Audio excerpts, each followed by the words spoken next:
Hello everyone and welcome back. I really hope मेरे सभी friends बहुत ही अच्छे होंगे। वेल एक क्विक सा गेट रेडी विथ मी कर लेते हैं, कहीं जाने के लिए नहीं, घर पे ही रह के घर के काम करने के लिए। 1 साल हो गए हैं कि मैंने अपने हेयर बिल्कुल भी कट नहीं किए हैं, ना ही मैं पार्लर गई हूँ एंड ना ही मैंने खुद से इसको ट्रिम किए हैं।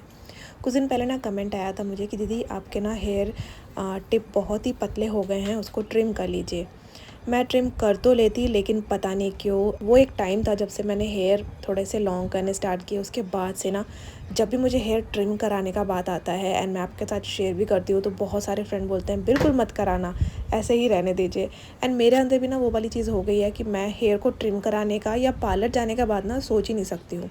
पिछले बार मैं गई थी लास्ट टाइम, तो मैंने जितना लेंथ बोला था उससे भी कम लेंथ कर दिया था एंड मैं उसी चीज़ से डर रही हूँ कि पार्लर जाऊँगी तो पता नहीं कितना ये लोग छोटा कर देंगे हेयर। उस चीज़ के लिए ना डरते डरते मैं घर पर ही ना बिल्कुल थोड़ा थोड़ा 1/2 इंच से भी कम हेयर ट्रिम करती थी, लेकिन कुछ महीनों से मैंने वो भी नहीं किए हैं। लेकिन सच बताऊँ, ये जो गर्मी अभी पड़ी है ना, इसके चलते ना मुझे कभी कभी मन करता है कि एकदम से शॉर्ट करा लूँ जैसा कि पहले हुआ करते थे। और मैं ना सोच रही हूँ कि हेयर थोड़े से ना कलर कराऊँ, कौन सा कलर कराना चाहिए, मुझे सजेशन चाहिए एंड आपके साथ ना मैं पूरा शेयर भी करूँगी। एंड इस बार मैं सोच रही हूँ पार्लर में नहीं, घर में ही कोई अच्छा सा किट मंगाऊँ। मैं पैराडाइज का सोच रही हूँ मंगाने का, तो किट मंगा के घर पे ही कलर करूँगी एंड आपके साथ शेयर भी करूँगी। मुझे सजेशन चाहिए आप लोग के फटाफट कि कौन सा कलर करवाना चाहिए। तो फेस के लिए जस्ट मैंने थोड़ा सा लाइट मॉइस्चराइज़र एंड एक सनस्क्रीन लगा लिया है, जो कि मैं आजकल यूज़ किया करती हूँ डॉट एंड की का। वो अप्लाई कर लिया है and I am good to go घर का काम करने के लिए। सुबह उठ के सबसे पहला काम था मेरा कपड़े वॉश करने के लिए लगाना एंड वो यहाँ पर मैंने लगा दिया था क्योंकि आजकल पानी की बहुत ज़्यादा दिक्कत हो रही है। तो छोटे छोटे बैच में ना रेगुलर ही जैसे मैं एक दिन छोड़ के 2 दिन बाद वॉश किया करती थी, वैसा नहीं करके ना डेली थोड़ा थोड़ा करके वॉश कर रही हूँ।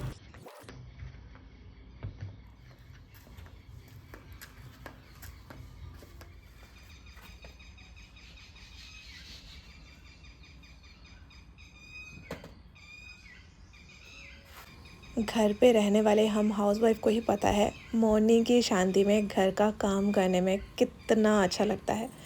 थैंक गॉड हमारी लाइफ वैसी नहीं है कि हमें रोज़ घर से बाहर निकलना पड़े, धूप में इतने भीड़ भाड़ वाले पब्लिक ट्रांसपोर्ट में हो के ऑफिस जाना पड़े। मतलब आज मैं ये चीज़ सोच ही नहीं सकती हूँ, लेकिन हाँ, एक टाइम मेरा भी सपना था कि मैं बस में करके, कार में करके, टैक्सी में करके हाँ ऑफिस जाऊँगी, काम करूँगी।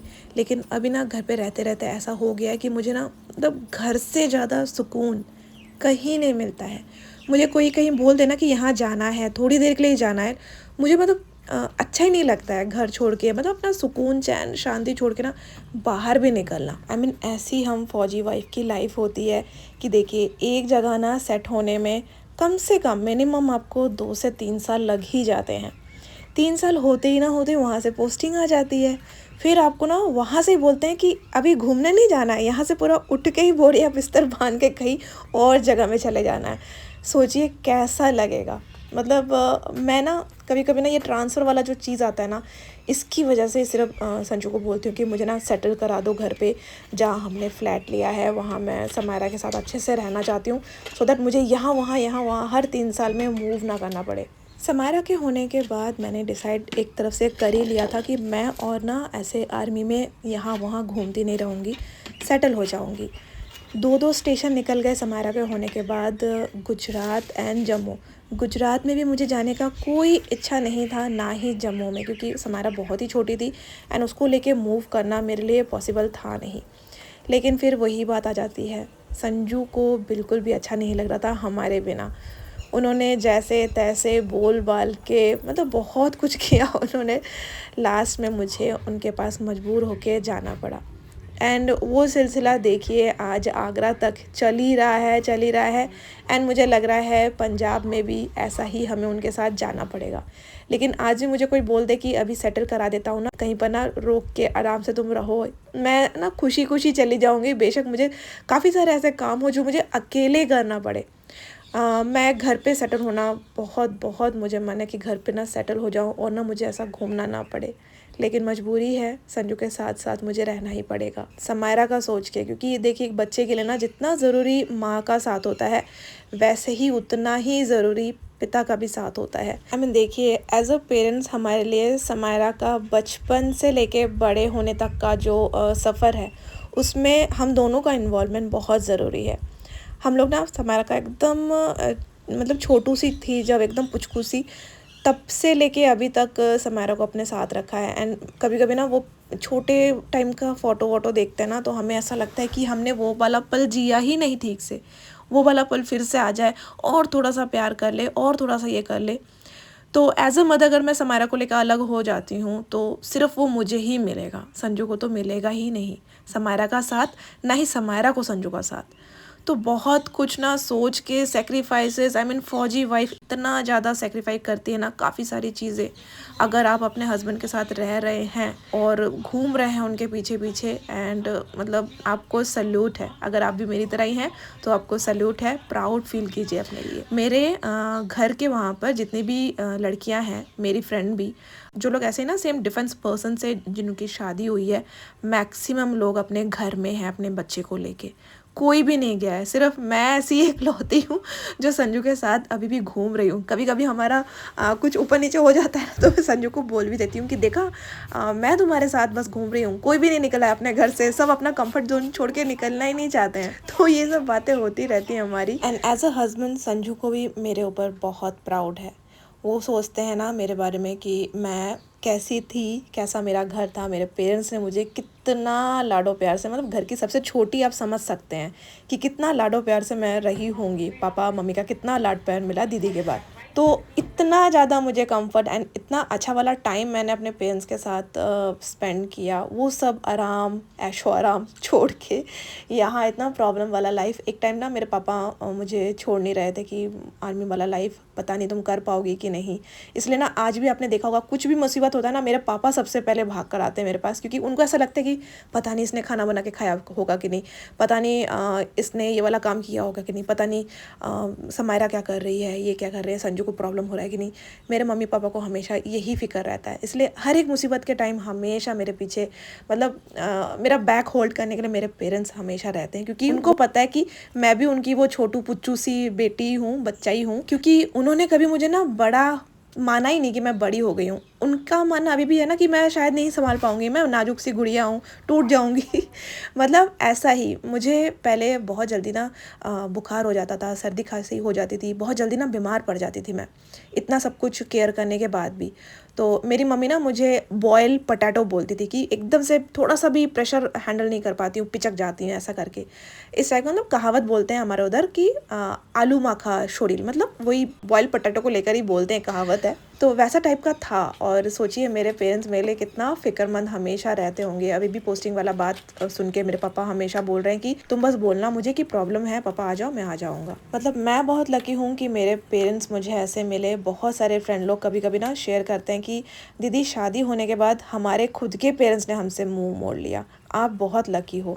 ऐसा ही एक कमेंट मैंने रिसीव किया था जब मेरा ऑपरेशन हुआ था। तो तब ना एक फ्रेंड ने, मुझे नाम बिल्कुल याद नहीं आ रहा, बहुत दिन पहले वाला बात है, कि दीदी अभी भी आपको आपके घर की तरफ से इतना सपोर्ट मिल रहा है, इसलिए आप इतने ज़्यादा कॉन्फिडेंट हो। हाँ, बिल्कुल सही बोला है आपने। घर की तरफ से अगर बैक सपोर्ट होना फ्रेंड्स, तो कोई भी ना कहीं पर भी लड़ने के लिए खड़ा हो जाए, अपने लिए स्टैंड लेना सीख जाए। लेकिन एक लड़की का मायका ही अगर कमज़ोर हो, उसका साथ ना दे, तब ना उस लड़की के लिए बहुत ज़्यादा ना, मतलब हर जगह बैटलफील्ड जैसा ही फील होता है। ससुराल में भी वही वाला चीज़ एंड मायके में भी वो वाला चीज़। मुझे ऐसा लगता है कि अगर कहीं पर ससुराल वाले ऐसे हैं, तो मायका अगर बहुत ज़्यादा स्ट्रॉन्ग होना, तो ससुराल वाले की हिम्मत ना हो लड़की को छूने की, उसको कुछ बोलने की। देखिए, मैं मानती हूँ कहीं कहीं मायका थोड़ा सा कमज़ोर पड़ जाता है, लेकिन सिर्फ ससुराल वालों के सामने इतना स्ट्रॉन्गली अपनी बेटी को सिर्फ दिखाने के लिए आप सपोर्ट कर दीजिए कि ससुराल वाले ना उसको कुछ कर ना पाए या बोल ना पाए। सिर्फ दिखाना है, आप एक्ट करो, ज़रूरी नहीं है। मैं ये बोल रही हूँ ना क्योंकि कभी-कभी ऐसे कमेंट रिसीव होते हैं ना, मेरा दिल दुख जाता है कि यार मायका भी ऐसा हो सकता है। तो आज देखिए, पता नहीं दिल के किसी कोने से कितनी सारी बातें निकल कर आ रही है। शुरू हो गया है ब्लॉग कब से, लेकिन ना घर का क्या काम कर रही हूँ उसके बारे में कोई डिटेल में बात ही नहीं कर रही हूँ। सिर्फ अपना ही स्टोरी, पुरानी बातें, यादें, आप लोग के कुछ कुछ ऐसे कमेंट्स, सब कुछ शेयर कर रही हूँ। मुझे मुझे एक्चुअली बहुत ज़्यादा अच्छा लगता है आप लोग के साथ ना ऐसे छोटी-छोटी अपनी लाइफ़ स्टोरी शेयर करना, और मेरा मन भी एक्चुअली हल्का होता है क्योंकि मैं ना उतना बाहर निकलती नहीं हूँ। मेरे बहुत ज़्यादा फ्रेंड्स हैं, ऐसा भी नहीं है। जो भी मुझे बोलना होता है एंड जो भी कमेंट में हम लोग थोड़ा बहुत चिट-चैट कर लेते हैं, उसी से ना मैं बहुत ज़्यादा फ्रेश फ़ील करती हूँ।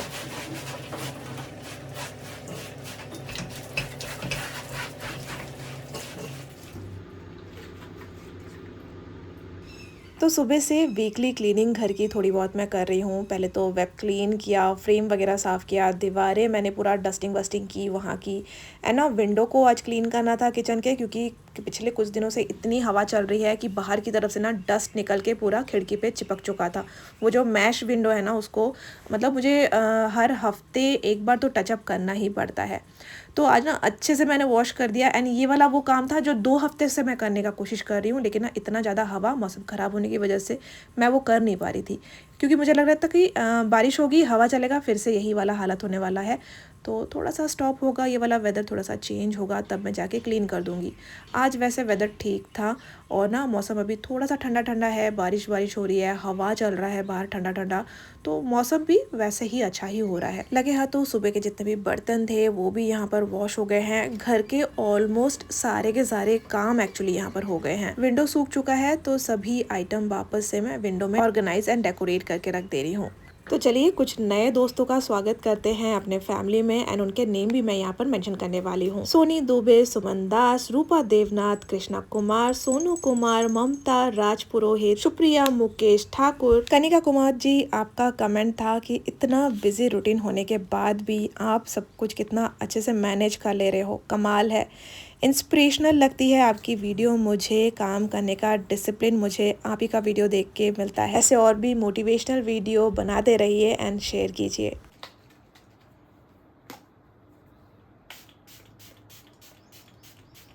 यहाँ पर नहा कर आ गई हूँ क्योंकि घर के ऑलमोस्ट सारे काम हो गए थे, सिर्फ नहाना ही बाकी था, वो कर लिया है।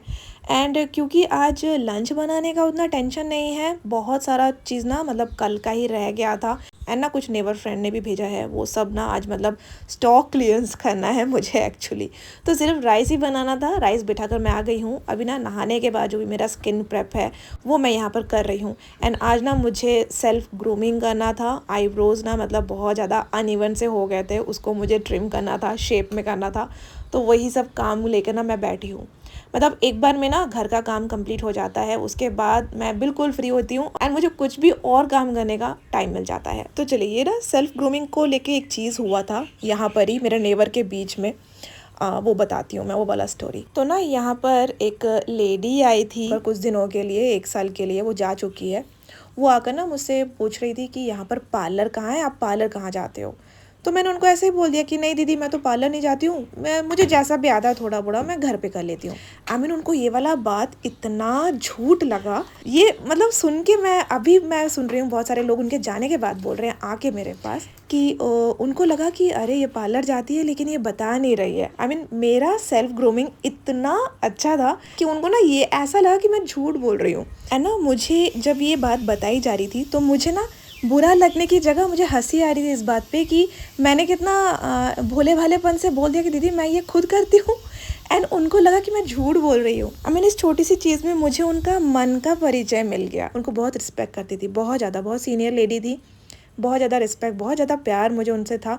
लेकिन बाद में उनके जाने के बाद ना बहुत कुछ पता चला उनके बारे में एंड इससे मुझे तो बुरा फील नहीं हुआ, लेकिन उनकी खुद की इमेज मेरे सामने नीचे ज़मीन पे गिरी हुई नज़र आई। मुझे बुरा तो कुछ भी नहीं लगा, लेकिन हाँ ये ना फील गुड फैक्टर जरूर साबित हुआ मेरे लिए। मुझे बहुत ज़्यादा अच्छा लग रहा था। ऐसे छोटी मोटी नेगेटिविटी तो मैं ऐसे ही टैकल करना सीख चुकी हूँ, मेरे लिए कोई बड़ी बात नहीं है। ऐसे चंद लोग कुछ भी नहीं कर सकते हैं, सिर्फ पीछे बात कर सकते हैं, आपके मुंह के ऊपर ना बोल सकते हैं, ना खड़े होने का इनका रहता है। बस ये करके ना अपने आप को थोड़ा सा ये लोग अच्छा फील कराते हैं और कुछ नहीं। तो इतिहास गवाह है, जब भी कुछ आप हटके करने का कोशिश करेंगे ऐसे लोग आपके पीछे पड़ेंगे जो कि आपकी तरह बनना चाहते हैं, कॉपी भी करते हैं लेकिन बन नहीं पाते हैं। फ्रस्ट्रेशन में आके ये सब चीज़ छोटी मोटी हरकतें करते रहते हैं। So from this note I really hope आज का ब्लॉग भी आपने एंजॉय किया होगा। फिर मिलेंगे कोई नए ब्लॉग के साथ, तब तक के लिए bye, take care and thanks for watching.